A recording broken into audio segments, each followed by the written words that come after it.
नमस्कार दर्शकों, मैं दीक्षा और हम लोग अभी मौजूद हैं सतलोक आश्रम बैतूल में। यहाँ रात का नजारा आप देखेंगे, सभी लोग यहाँ पर बैठे हुए हैं। यहाँ लोग आसपास अपने फैमिली वालों के साथ या कुछ जो आसपास भगत हैं उनके साथ बैठ करके चर्चा कर रहे हैं। ये जो नजारा है उसका लोग आनंद ले रहे हैं। कहीं पर आप देखेंगे जो सेल्फी पॉइंट बनाए गए हैं, वहां पर लोग फोटो निकाल रहे हैं, कुछ लोग घूम रहे हैं।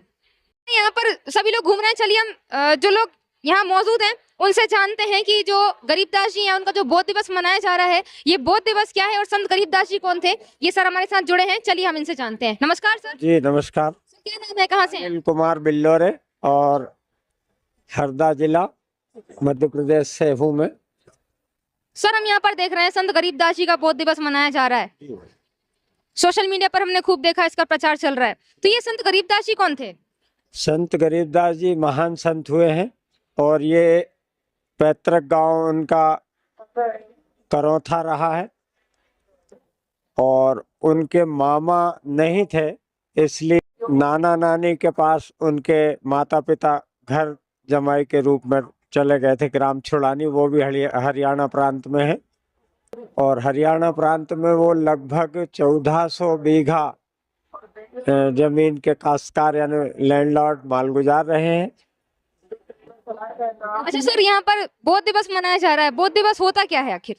बौद्ध दिवस में परमेश्वर की एक वाणी आती है, वही जा दिन सतगुरु भेटिया 100 दिन लेखे जान, तो बाकी समय बर्बाद गया बिन सतगुरु के ज्ञान। तो जिस दिन किसी भी भक्त आत्मा या पुण्यात्माओं को सतगुरु मिलते हैं उस दिन उसका वो बौद्ध दिवस माना जाता है। अच्छा सर, आपने जैसे बताया कि संत गरीबदास जी 14 बीघा जमीन के मालिक थे वो, जी। तो उनका बौद्ध दिवस मनाया जा रहा है संत रामपाल जी महाराज के द्वारा।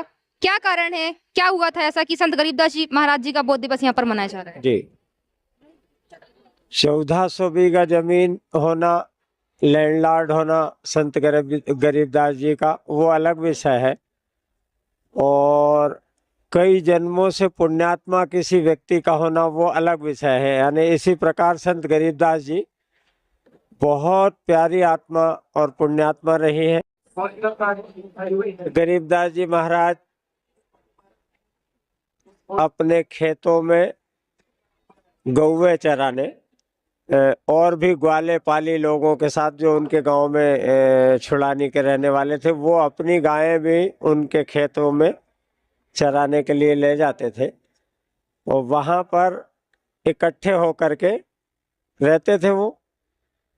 तो जिस दिन गरीबदास जी अपनी गौएं चराने और भी पाली ग्वाले लोगों के साथ गए थे, उन्हें सतलोक से कबीर परमेश्वर सीधे आकर के मिले। उस समय उनकी आयु मात्र 10 वर्ष की रही थी। एक झांडी के नीचे सारे ग्वाले लोग और ये संत गरीबदास जी महाराज भी बैठे हुए थे। तो सतलोक से जैसे ही कबीर परमेश्वर आए तो उनको देख करके सारे ग्वाले लोग और संत गरीबदास जी खड़े हो गए कि भाई कोई जिंदा महात्मा। अब वो उनको ये पहले तो मालूम नहीं था कि पूर्ण परमेश्वर है या कबीर साहब ही है ये। तो जैसे ही आते देखा तो आतिथ्य सत्कार के लिए खड़े हो गए सारे ग्वाले लोग और गरीबदास जी कि भगत जी आप भी हमारे साथ भंडारा भोजन कीजिए और हमारा आतिथ्य स्वीकार कीजिए, क्योंकि हमारे यहाँ कोई भी मेहमान या साधु संत आते हैं तो उन्हें बगैर भोजन के जाने नहीं दिया जाता। तो कबीर साहब कहने लगे कि बेटा देखो, मैं भोजन तो अपने सतलोक से करके आया हूँ, अगर कुछ पिलाना ही हो तो मैं कंवारी गायों का दूध पीता हूँ।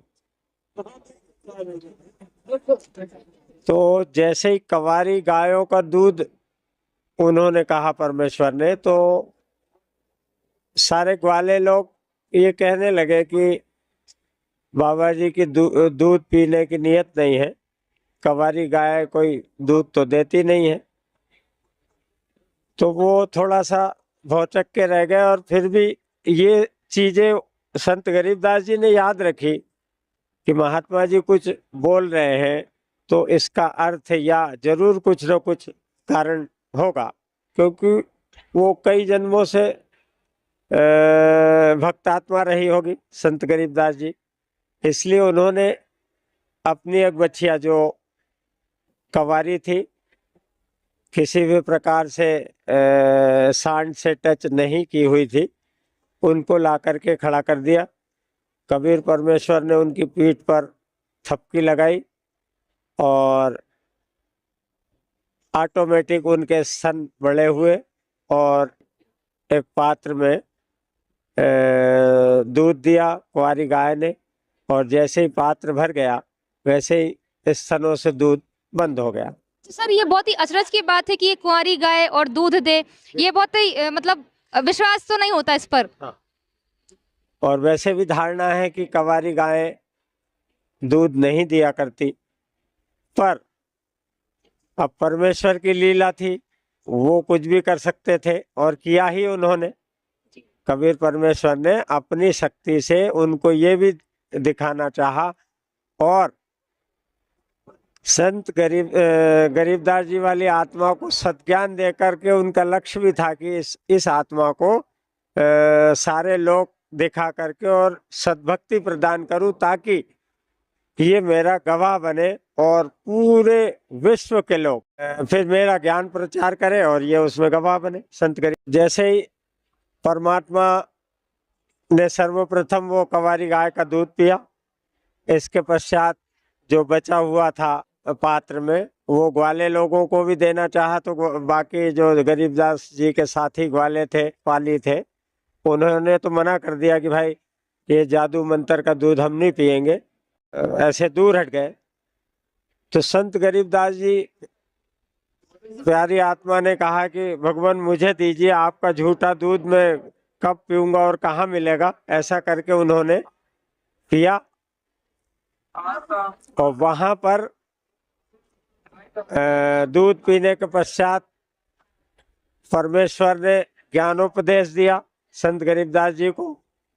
जैसे ही ज्ञानोपदेश दिया, वो ज्ञान उपदेश वाला दिन हम लोगों के लिए या जितनी भी पुण्यात्माएं हैं हमारे भारतवर्ष में और पूरे विश्व में, वो संत गरीबदास जी के बोध दिवस के रूप में 3 दिन के उसमें मनाया जाता है। और तीनों दिन अखंड भंडारा, अखंड पाठ, गरीबदास जी महाराज की वाणी का पाठ होता है। और सारे भारत के अलावा जहाँ जहाँ भी हमारे गुरु महाराज के आश्रम है, वहाँ पर संत गरीबदास जी की वाणी का पाठ होता है। उसे बोध दिवस के रूप में मनाया जाता है। सर आपने बताया कि संत गरीबदास जी महाराज की वाणी का अखंड पाठ, मतलब 10 वर्ष के थे वो बालक तो, और किसान परिवार से, मतलब मुझे लगता है कि उस समय शिक्षा इतनी ज्यादा होगी, तो उन्होंने ये कहाँ से वाणियां लिखी, क्या था ये अमरगंज साहिब, इसकी रचना कैसे हुई, वो हमारे दर्शकों को बताइए। अब उन्होंने जैसे ही दीक्षा दी और 10 वर्ष के बालक में वो पूरा परमात्मा ने अपना ज्ञान फीड कर दिया, फीड किया और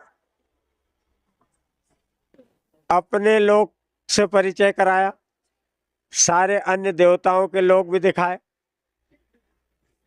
और जैसे ही उनकी आत्मा को,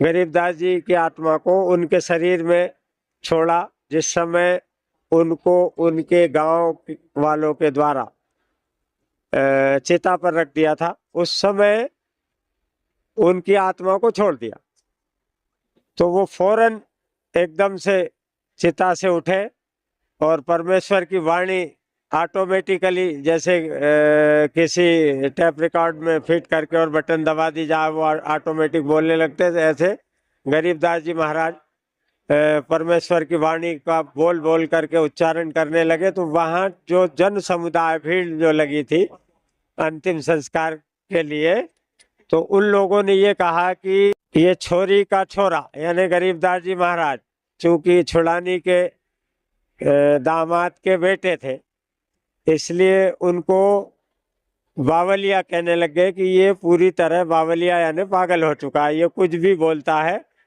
इसके ऊपर वो महाराज जी जो आए थे, उनके कबारी गाय के दूध का कुछ असर हो गया, इसलिए बावला कहने लग गए थे।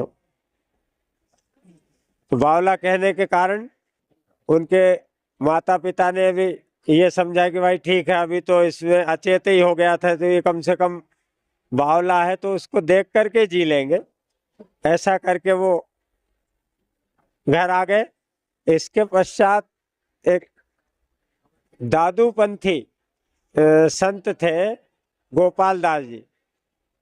तो कुछ लोगों ने उनके नाना जी को और पिताजी को कहा कि भाई ये आपका बेटी का बेटा जो बावली हरकत, पागल जैसी हरकत कर रहा है, तो कोई संत ही संत के वचनों को काट सकता है या समझ सकता है, ऐसा करके तो वो दादूपंथी जो वहाँ एक संत थे गोपाल दास जी, उनको बुला करके लाए।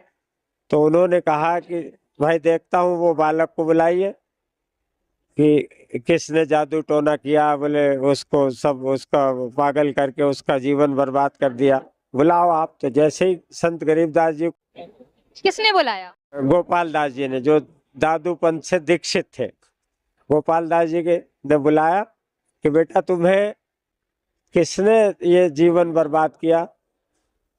तो वो कहने लगे भगत जी, मेरा जीवन बर्बाद नहीं आबाद किया। और 10 वर्ष के बालक तो थे ही वो, और वो ये वाणी का उच्चारण करने लगे कि हम सुल्तानी नानक तारे दादू को उपदेश दिया, जात जुलाहा भेद न पाया, वो काशी माही कबीर हुआ।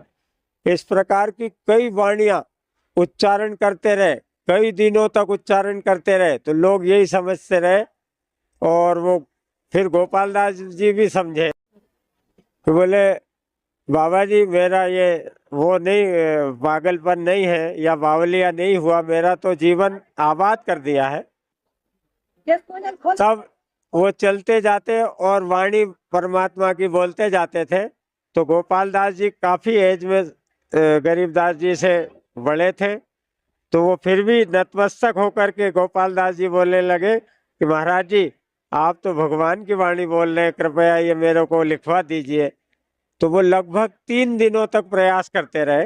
तब भी गरीबदास जी घूमते रहे कि भाई देखो ऐसा है, यदि वाणी को पूरी लिखोगे तो ही मैं बोलता हूँ, अन्यथा नहीं, क्योंकि ये आने वाली पीढ़ियों के लिए, पुण्यात्माओं के लिए ये साक्ष्य का काम करेगी।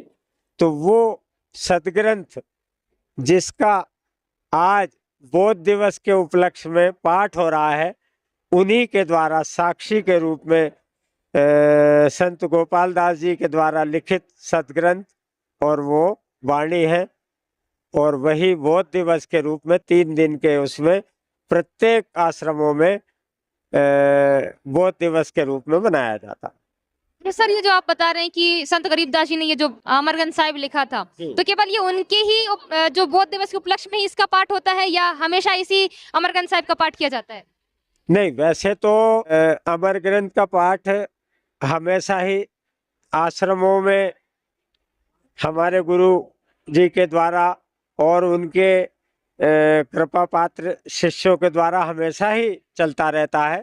ज्योति पाठ और ये जो अखंड पाठ है वो, क्योंकि ये साक्ष्य के रूप में संत गरीबदास जी की वाणी, जो सतलोक जाकर के जैसा का जैसा हाल परमात्मा का देखा, उनने गोपाल दास जी ने अक्षर से उसमें लेख किया है। और वो आज साक्ष्य के रूप में, जैसे रामचरितमानस आज पूरे हिंदू धर्म को मान्य है, इसी प्रकार वह सदग्रंथ यानी कबीर वाणी बोध सागर के रूप में वो हमें मान्य करना चाहिए, और है ही, सब जगह पाठ होता है। तो सर, आपने बताया कि संत गरीबदास जी महाराज की वाणी का खंड पाठ होता है, तो आपसे जानना चाहूंगी कि रामायण भी है, तुलसीदास जी ने लिखी है, उसका पाठ क्यों नहीं? संत गरीबदास जी महाराज की वाणी में ऐसा क्या खास है, क्यों उसका ही पाठ किया जाता है आपके आश्रम में? क्योंकि संत गरीबदास जी को पूर्ण परमेश्वर ने अपनी अमर वाणी बताई, इसलिए अमर वाणी का जो पाठ किया जाता है वो पृथ्वी पर यानी 21 ब्रह्मांड में जितने भी जीव जंतु मनुष्य और यानी 84 लाख योनि है, उन पर भी बहुत बढ़िया प्रभाव और शांति का वातावरण होता है। उस उपलक्ष्य में प्रत्येक समागम में, प्रत्येक आश्रम में यानी लगभग 11-12 आश्रमों में हमेशा ही 3-3 दिवस में संत गरीबदास जी की वाणी का ही पाठ किया जाता है, क्योंकि इससे वायु, वातावरण और सारे विश्व में, और मैं तो ये कहता हूं कि पूरे ब्रह्मांड में शांति होगी और कई असंख्य योजनों तक इसका प्रभाव रहता है। इसलिए ये पाठ हमेशा 3 दिन और प्रत्येक समागम में किए जाते हैं। सर यहाँ पर हमने देखा है कि हर बार जो भी समागम होते हैं, मतलब अगर 6 समागम हो रहे हैं साल में, तो उन सभी में पूरे विश्व को आमंत्रित किया जाता है। तो ऐसा क्यों, कैसे आप ये पूरा मैनेज कर पाएंगे? क्योंकि विश्व को इसलिए, क्योंकि ये वास्तविक पूर्ण परमेश्वर की वाणी है और हमारे गुरु महाराज ने कहा है कि जितने मनुष्य यानी स्त्री पुरुष से लेकर के धरती पर जितने जीव हैं, उनके कानों में ये वाणी अगर उनके कानों तक पहुंचती है, वे श्रवण करते हैं, तो उसमें भी असर होता है। एक बार मनुष्य योनि अवश्य मिलेगी। तो वो हमारे गुरु महाराज का ये मुहिम उद्देश्य है कि वो कम से कम भंडारे के रूप में यहाँ पर भंडारा ग्रहण करें, जलपान करें, चाय राम का प्रयोग करें, बिस्किट राम का प्रयोग करें, या यहाँ की जो भी सतलोक आश्रम की जो भी खाद्य वस्तु है या भोजन करने या भंडारा ग्रहण करने लायक, उसमें सब में सद्भक्ति का प्रभाव है। और हमारे गुरु महाराज ने कहा है कि सद्भक्ति के प्रभाव से ही विश्व का कल्याण किया जा सकता है। ऐसा सराहनीय कार्य हमारे गुरु महाराज पूरे विश्व हेतु, विश्व के कल्याण के लिए कर रहे हैं। तो ये छोटी मोटी बात नहीं है। बहुत बहुत धन्यवाद सर। जी धन्यवाद। सत साहेब। तो दर्शकों, आपने यहाँ पर सुना संत गरीबदास जी महाराज, यहाँ पर इन्होंने बताया कि एक बहुत बड़े किसान परिवार से बिलोंग करते हैं, लेकिन उसके बाद उन्हें ललक थी परमात्मा को पाने की, और फिर कबीर परमात्मा उन्हें मिले और उन्हें अपना ज्ञान समझाया, और उसके उपलक्ष्य में यहाँ पर उनका बौद्ध दिवस मनाया जा रहा है। तो दर्शकों, हमारी इस खास वीडियो में अंत तक बने रहने के लिए आपका बहुत बहुत धन्यवाद। ऐसी और अपडेट्स और भी नए नए इंटरेस्टिंग वीडियोस के लिए बने रहिए हमारे साथ। ऐसे न्यूज़ मध्य प्रदेश, सच जो आप जानना चाहते हैं। धन्यवाद।